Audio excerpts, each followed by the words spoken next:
ተመልካቾቻችን በዛሬው የኢትዮ ቢዝነስ ቆይታችን በዝርዝር ወደምንመለከተው ጉዳይ አልፈናል። ትልልቅ የዓለም ኢኮኖሚዎች ጭምር በእጅጉ ጥገኛ የሆኑበት የመካከለኛው ምስራቅ የነዳጅና የተፈጥሮ ጋዝ መላኪያ ሰርጥ አካልና አንዷ የነዳጅ አምራች ሀገር የሆነችው ኢራን ከጦርነቱ ጋር ተያይዞ የሆርሙዝ ሰርጥን መዝጋቷ ይታወቃል።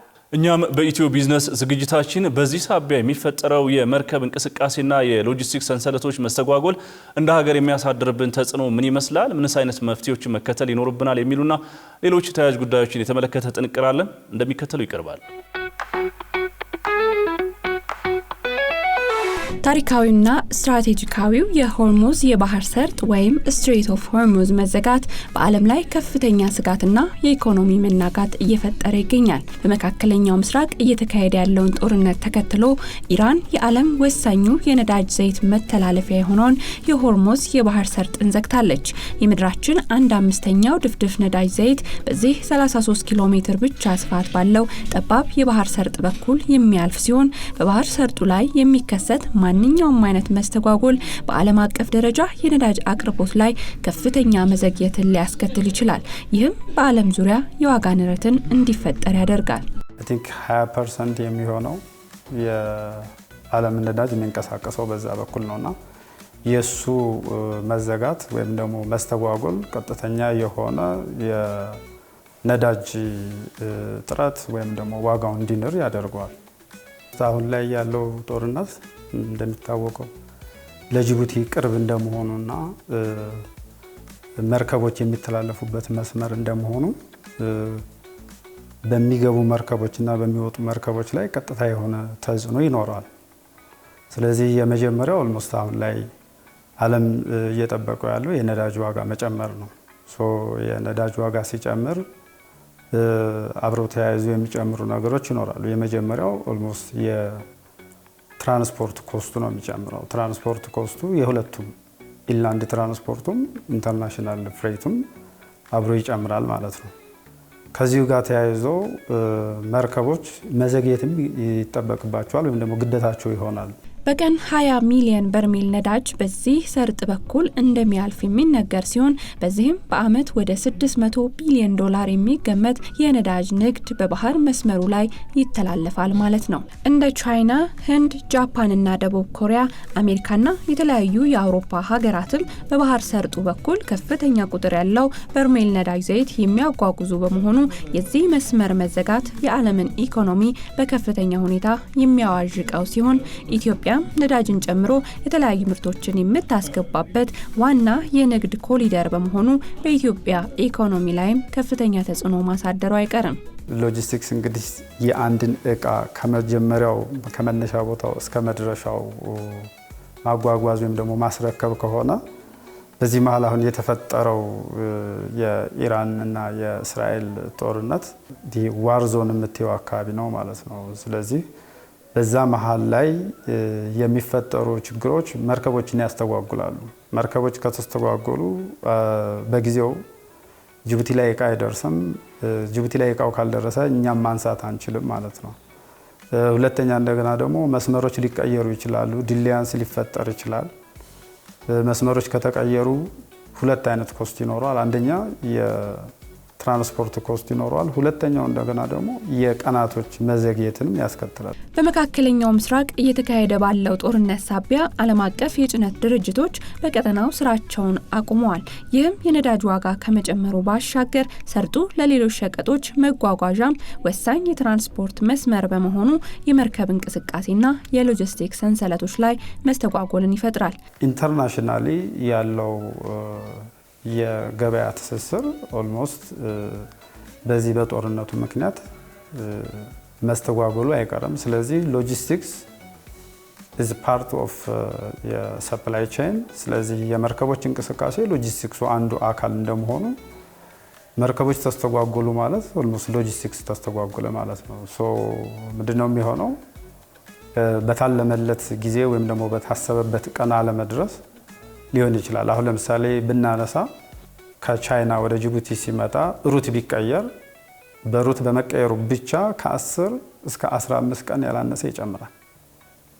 ያ ማለት ኦልሞስት ሎጂስቲክሱን አፌክት አደረገው። የመርከቦች እንቅስቃሴ የሎጂስቲክሱ አንድ አካል እስከሆነ ድረስ ኢፌክት የችግሩ አካል ነው የሚሆነው ማለት ነው። በአሁኑ ሰዓት በዓለም አቀፍ የንግድ እንቅስቃሴ ላይ ከፍተኛ ጫና እየተፈጠረ ሲሆን እንደ በቆሎ፣ ስንዴና ሩዝ ያሉ የሰብል ምርቶችና አጠቃላይ የምግብ ዋጋ መናርም እየተከሰተ ይገኛል።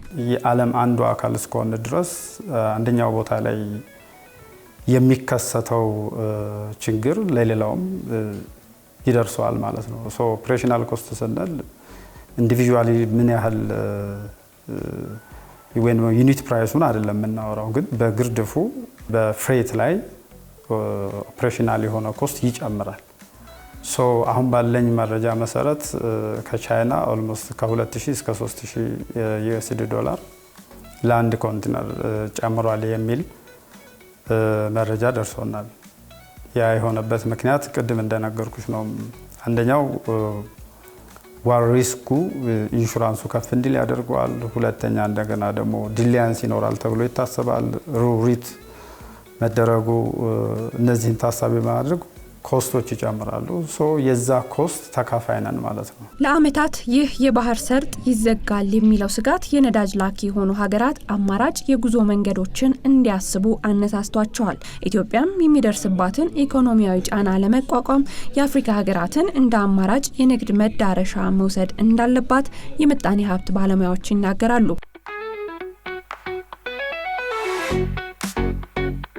የሲ ፍሬት ወይም ደግሞ ኢንተርናሽናል ፍሬቱ ሲጨምር ጅቡቲ ላይ ያሉ ፍሪ ዞኖች ወይም ደግሞ ሀገር ውስጥ ያሉ ቦንድድ ዌር ሃውስ እዛ ላይ የተከማቹ እቃዎችን ካለ ነጋዴዎች እንደ ኦፕሽን ጅቡቲ ላይ ያሉ ፍሪ ዞን ላይ ያሉ እቃዎችን ግዢ መፈጸም ወይም ደግሞ ቦንድድ ዌር ሃውስ ያሉ እቃዎችን እነሱ ላይ ግዢ መፈጸም እንደ አንድ አማራጭ ሊሆን ይችላል። ከዛ ሲቀጥል ደግሞ እንደነገርኩሽ ኢንላንድ ፍሬቱም ላይ ኢፌክት ካለው በሁለተኛ ደረጃ ሊሆን የሚችለው ኦልሞስት ከጅቡቲ ወደ ኢትዮጵያ ከኢትዮጵያ ወደ ጅቡቲ የባቡር ትራንስፖርት አለ። ስለዚህ በትራንስፖርቱ ዘርፍ ላይ ያለን ሰዎች ወይም ድርጅቶች በባቡር ማጓጓዝን እንደ አንድ አማራጭ ልናደርገው እንችላለን። ከዛ ሲቀጥል የነዳጅ ጥረት ወይም ደግሞ የነዳጅ ዋጋ በመጨመሩ ምክንያት መስተጓጎል እንዳይፈጥር ስልጣን ያላቸው አካላት ወይም ደግሞ ባለድርሻ አካላት ከጅቡቲ ወደ ኢትዮጵያ በሁለት አይነት መስመሮች ስለምንጓጓዝ ላይ በድሬዳዋ ደዋሌ፣ በሰመራ ጋላፊ እነዚህ መስመሮች ላይ ያሉ ማደያዎች በቂ የሆነ የነዳጅ ክምችት ቢኖራቸው፣ ሁለተኛ እንደገና ደግሞ የድንበር ተሻጋሪ የምንላቸው ከጅቡቲ ወደ ኢትዮጵያ ከኢትዮጵያ ወደ ጅቡቲ የሚመላለሱ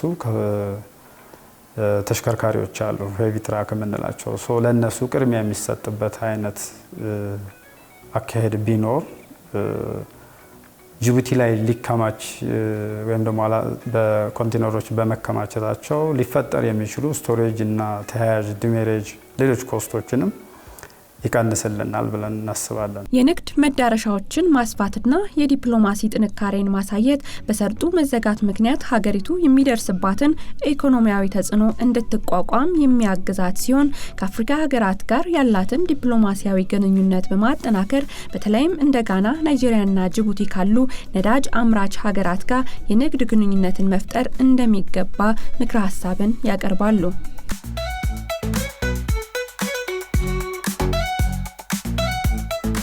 መርከቦች ይስተጓጎላሉ። መርከቦች ሲስተጓጎሉ ኮስቶች ይጨምራሉ፣ የኢንሹራንስ ይጨምራል በጦርነቱ ምክንያት። እነዚህ ያነሳናቸው ነገሮች በሙሉ ተደምሮ የሎጂስቲክሱን እንቅስቃሴ ያስተጓጉላሉ። የሎጂስቲክሱ እንቅስቃሴ ከተስተጓጎለ እሱ በራሱ ኮስት ይፈጥራልና እንደ አጠቃላይ እንግዲህ ሁሉም ባለድርሻ አካላት ሎጂስቲክስ ውሳኔ እያስተላለፍሽ የምትሰሪ ስራ ነውና ችግሮች ሲፈጠሩ የመኪና ባለቤቶች፣ አሶሲዬሽኖች፣ የመንግስት አካል ተረባርቦ ጅቡቲ ላይ ያሉ እቃዎችን ቶሎ ወደ መዳረሻቸው ማስረከብ፣ በተቻለ መጠን የተጀመሩ ፕሮጀክቶች ግብአት የሚሆኑ ወይ ደግሞ ለፋብሪካ ጥሬ ዕቃ የሚሆኑ እቃዎች ናቸው በጅቡቲ በኩል የሚመጡትና ፋብሪካዎች ስራ እንዳያቆሙ፣ አገሪቷ የጀመረቻቸው ፕሮጀክቶች እንዳይስተጓጎሉ፣ ስለዚህ ሎጂስቲክሱ ቀላል የሚባል አስተዋጽኦ አያበረክትምና ሎጂስቲክስ ዙሪያ ላይ ያሉ አካላቶች በሙሉ በህብረትና በአንድነት ይህን ችግር ተባብረን እንድናልፈው ነው ፐርሰናሊ ላስተላልፍ የምችለው።